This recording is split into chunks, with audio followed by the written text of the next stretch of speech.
there's a remarkable closure in chapter 21 of the Gospel of John. He reveals himself to 7 more of his disciples. With Simon Peter, Thomas was there too, Thomas the twin, Nathaniel,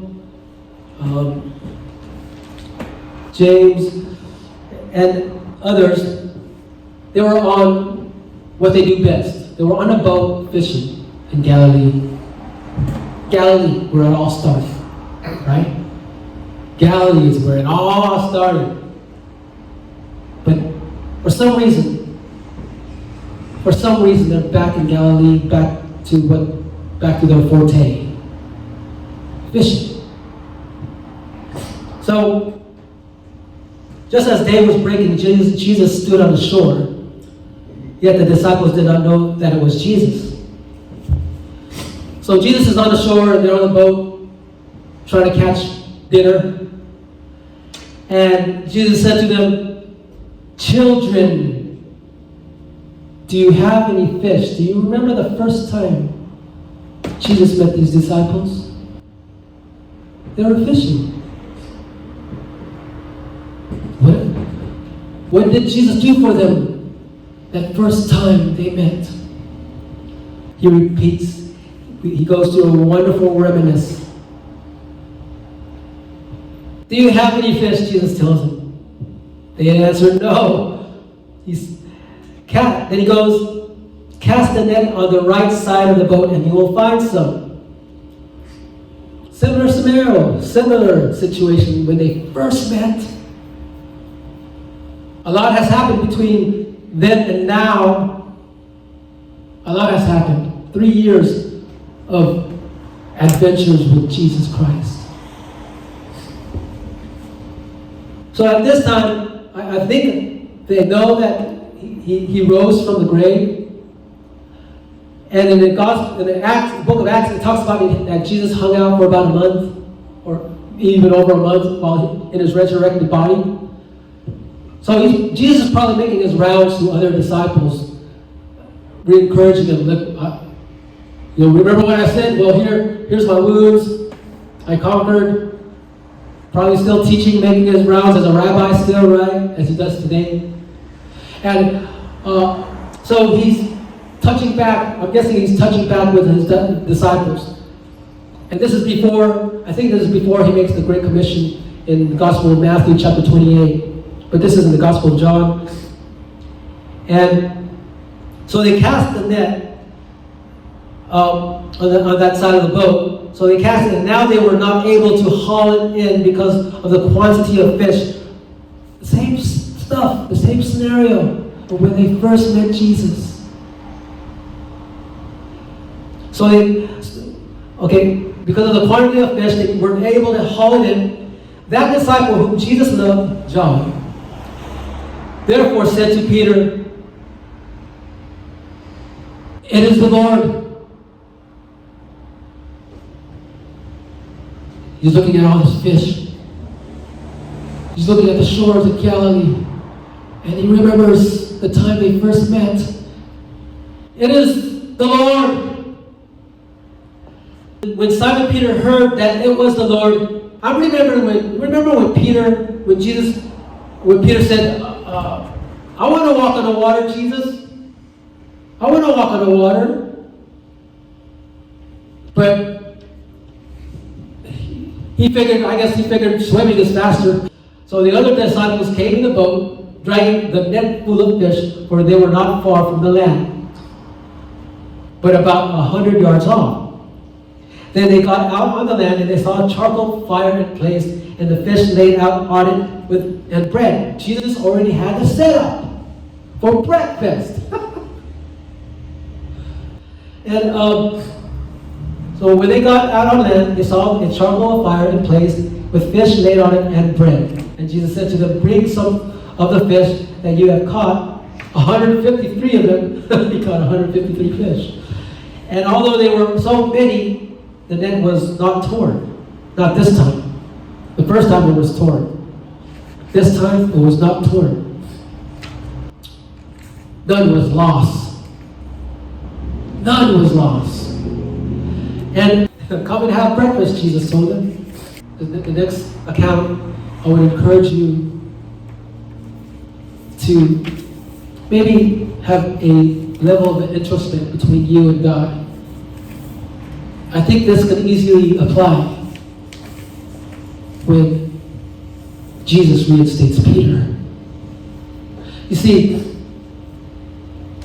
Peter was once known to be bold. He was the only one carrying a sword. He would be the first to instigate the alpha attitude, right? But when 3 girls approached him 3 times, if he knew Jesus, he denied that.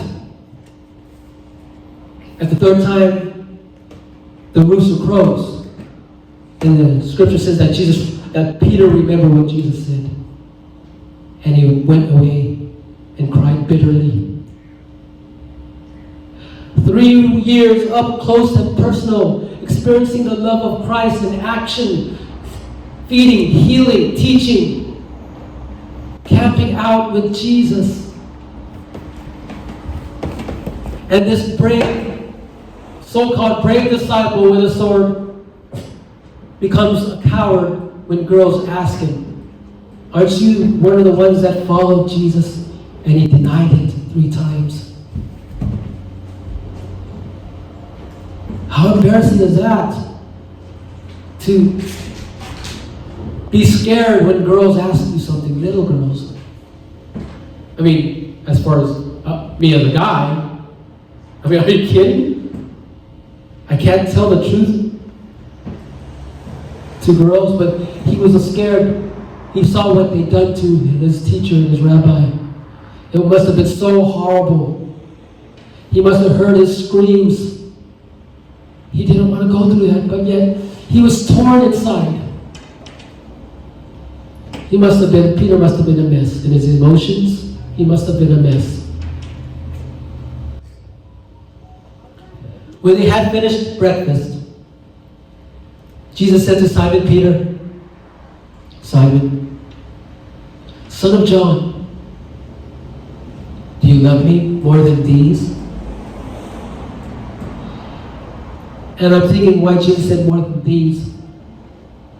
You know, Peter was first shown to be a fisherman. He was probably very well in his craft. I know when I was a kid, I loved to go fishing with my dad. I loved to be on the boat. I loved to be out in the ocean. And when I catch the fish, it's a high. It's a rush. Every time I catch the fish, caught another one. Oh, this one's bigger.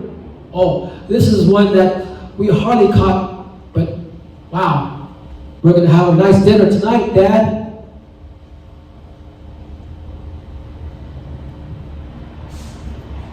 Do you love me more than that, John, Peter? Do you love me more than that, Peter?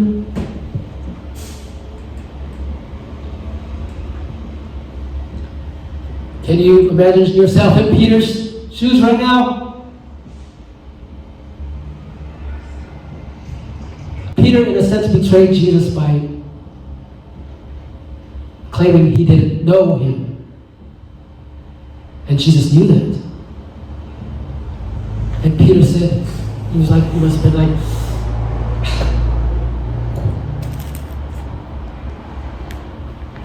I love you. Yes, I love you. Then Jesus said to him, feed my lambs. He said to Peter a second time, Simon, son of John, do you love me?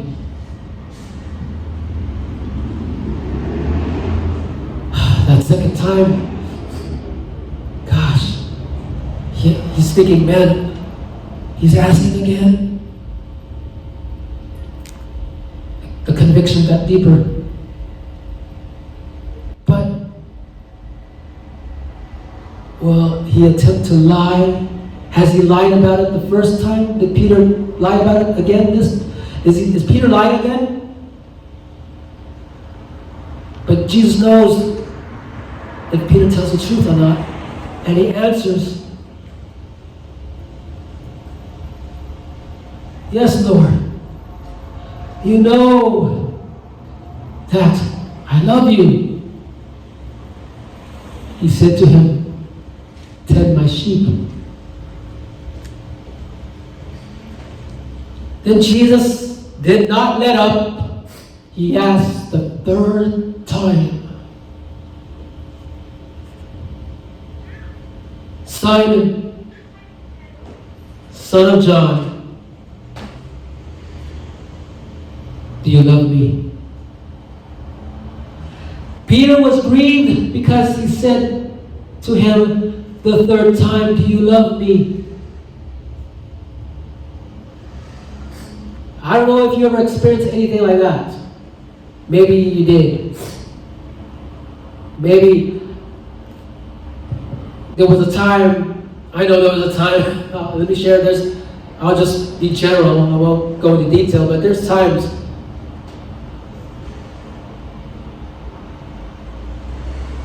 I really had to own up to my sin to someone special.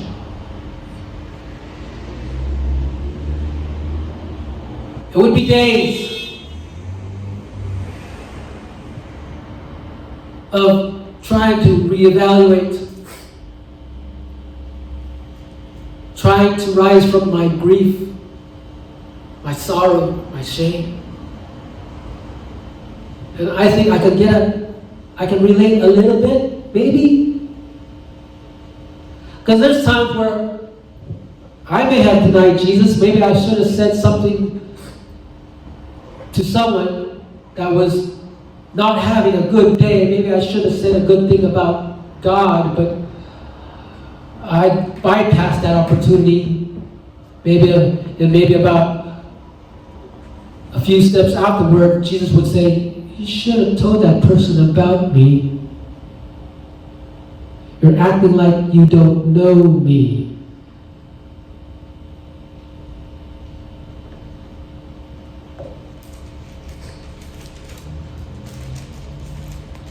Peter was grieved because he asked the third time, do you love me? And he said to him, this is what he said. This is what Peter said to Jesus the third time. Lord, you know everything. You know that I love you.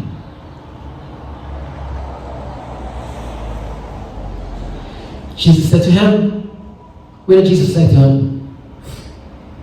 You lied. No, he didn't say that to him. Jesus said to him, get ready for that other rooster to crow. No, he didn't say that to him. He said, feed my sheep.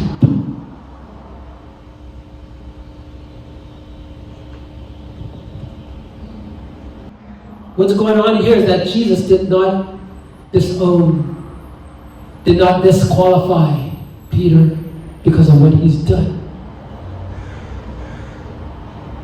I'm going to probably just say what needs, I think more words need to be said about this, but I'm just going to say it in brief. Jesus knows those who love him. Jesus knows those, despite the struggles, despite the challenges, despite the rough days and the lonely nights, he knows, in spite of all the hardships, he knows a soul that truly loves him and is still qualified to be his light.